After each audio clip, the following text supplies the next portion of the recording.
जय श्री राम आप सभी को। पिछले वीडियो में हमने योग के बारे में बात की थी और योग के जो 3 मार्ग हैं,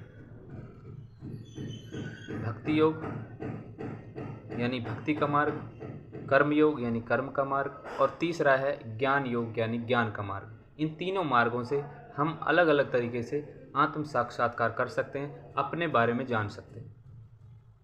तो आज हम इसमें से भक्ति मार्ग के बारे में जानेंगे कि भक्ति मार्ग पे कौन कौन लोग चल सकते हैं। उनके अंदर एक लक्षण होता है, उसकी प्रवृत्ति से पता चल सकता है कि हम भक्ति मार्ग के हैं या कर्म के या ज्ञान मार्ग के। तो भक्ति मार्ग के लोग क्या करते हैं, क्या होता है इनके अंदर, कैसी प्रवृत्तियां इनके अंदर होती हैं, इसको जानेंगे। अष्टांग योग में पतंजलि जी ने 8 सूत्र दिए हैं, 8 अंग हैं उसके। पहला है यम, दूसरा है नियम, तीसरा आसन, प्राणायाम, प्रत्याहार, धारणा, ध्यान, समाधि। ये 8 अंग हैं, जिसमें से पहले अंग यम से हम बात करेंगे। इससे समझेंगे कि ये व्यक्ति भक्ति योग का है या फिर दूसरे योग का है, किसी दूसरे मार्ग से अपने अंदर को जान सकता है कि मैं कौन हूँ। जो ये सवाल है ना, मैं कौन हूँ, इसके बारे में इसकी यात्रा कर सकता है। तो यम में क्या बताया गया है? यम में 5 नियम बताए गए, 5 नैतिक आचरण बताए हैं मूल, कि अहिंसा, सत्य, अस्तेय, अपरिग्रह और ब्रह्मचर्य। ये हमें इनका पालन करना चाहिए, ये नैतिक आचरण है। तो यम में बताया कि क्या करना और क्या नहीं करना। सिर्फ ये बताया कि हमें क्या करना चाहिए, क्या नहीं करना चाहिए, कौन से आचरण करने चाहिए, कौन से आचरण नहीं करने चाहिए। ये सिद्धांतों को अपनाता है व्यक्ति।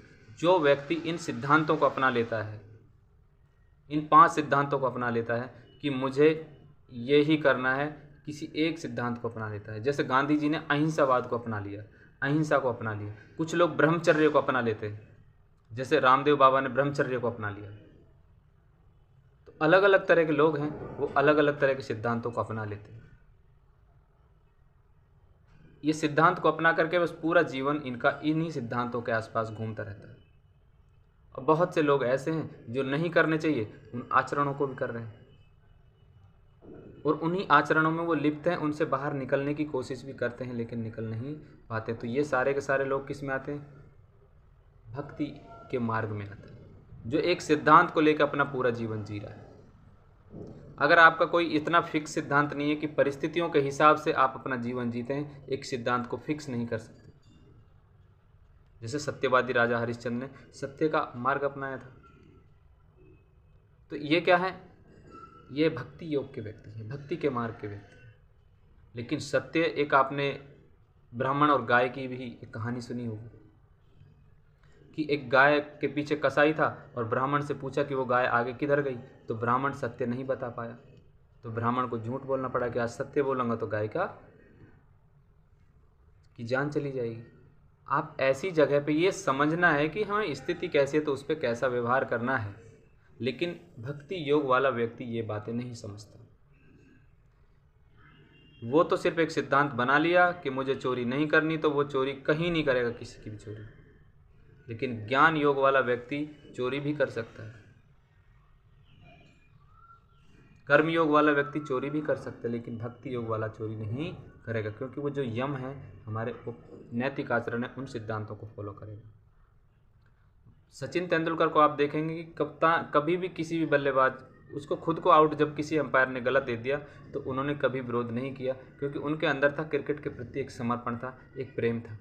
किसी भी अंपायर को वो कभी भी ना तो ऊंची आवाज़ में उन्होंने बात की और ना ही कभी उनको घूर कर देखा है। इस तरह से क्रोध में कभी नहीं देखा कि आपने मुझे गलत आउट क्यों दे दिया। लेकिन सौरव गांगुली, विराट कोहली जैसे बल्लेबाजों को आप देखेंगे कि ये कुछ भी कर सकते हैं अंपायर के साथ। एक बार सौरव गांगुली खुद बल्ला लेकर एम्पायर की तरफ भागे। तो ये भक्ति योग के व्यक्ति ये नहीं है। सचिन तेंदुलकर एक भक्ति योग का व्यक्ति है। वो सिद्धांत लेके घूम रहा है कि क्रिकेट